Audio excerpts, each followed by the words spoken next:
तो पीएम मोदी जब जब विदेश यात्रा पर जाते हैं, देश की आन बान और शान में चार चांद लग जाते हैं। अगली खबर में चार चांद तो नहीं लग रहे बल्कि 9 हैं, क्योंकि यूपी उपचुनाव में 9 सीटों पर नतीजे आने हैं। कल सुबह 8 बजे से डीडी यूपी पर आपको लगातार कवरेज भी दिखाएंगे। नतीजों से पहले एग्जिट पोल आते हैं। एग्जिट पोल में जिसको फायदा दिखता है वो उसे सही ठहराता है और जिसे नुकसान होता है वो सवाल खड़ा कर देता है।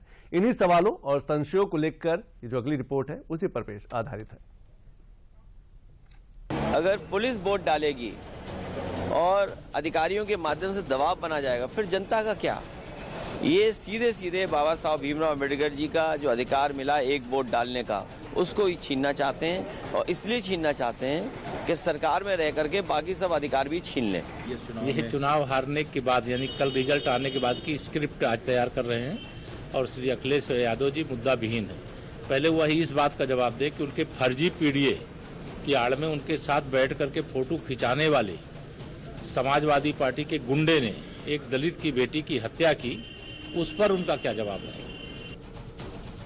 यूपी में सियासी तकरार कम होने का नाम नहीं ले रही। सभी पार्टियां एक दूसरे पर आरोप लगाने में तो लगी ही हैं, साथ ही अपनी अपनी जीत का दावा भी कर रही हैं। हम लोगों ने देखा है कि सर्वे जो कहता है वो नहीं होता है। चैनल में भी कई बार बहुत सारे जानकार लोग जो समीक्षा करते हैं उसके हिसाब से भी नहीं होता है। जनता बदलाव चाहती है, बीजेपी हटे, यही सब चाहते हैं। हम लोग को उम्मीद है कि 9 की 9 विधानसभा की उपचुनाव की सीटें जीतेंगे।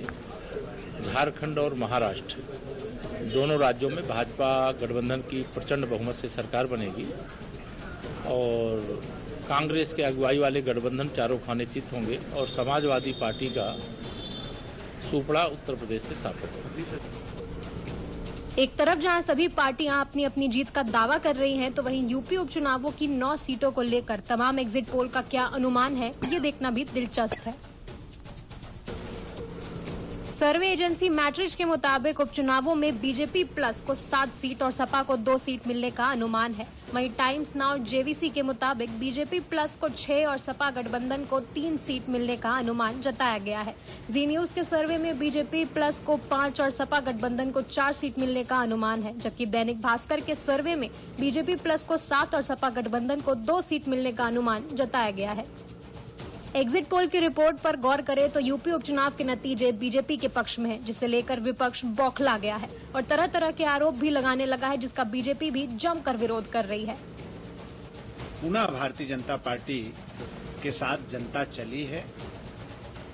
हमारे उम्मीदवारों की बड़ी जीत होगी और जहां तक आरोप प्रत्यारोप का सवाल है, तो आप सब लोग बहुत अच्छी तरीके से जानते हैं कि चुनाव से पहले हमेशा सरकार और चुनाव आयोग को आरोपित करने का जैसे लग रहा है कि एक सिलसिला सा चल दिया है।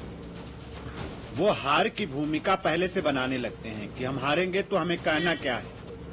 देखिए, समाजवादी पार्टी का मूल चरित्र रहा है कि जितना बड़ा अपराधी उतना बड़ा समाजवादी। जब जब चुनाव में इनकी बेलगाम हरकतों पर नियंत्रण लगाए, जब जब इनकी गुंडई पर नियंत्रण लगाए, जब जब इनकी बूथ कैप्चरिंग पर नियंत्रण लगाए, तब समाजवादी पार्टी हारी है। जनता भी जानती है कि सत्ता पक्ष के साथ रहेंगे तो हमारा विकास कुछ हो सकता है। विपक्ष में अगर विधायक जीत भी गया तो उसके पास समस्या को लेकर जाने के लिए, कोई काम के लिए, तो यही कहता है कि हमारी सरकार नहीं है तो हम क्या कर सकते हैं। अब सियासत में इस तरह की बयानबाजी कहां तक जारी रहेगी ये तो वक्त बताएगा, लेकिन आपको बता दें कि यूपी उपचुनाव में 9 सीटों पर अनुमानित 49.3% मतदान हुआ है। ऐसे में देखना यह है कि जनता किसके दावों और किसके इरादों पर लगाती है मंजूरी की मुहर। 23 नवंबर को सबसे तेज और सटीक नतीजे देखिए डीडी न्यूज पर।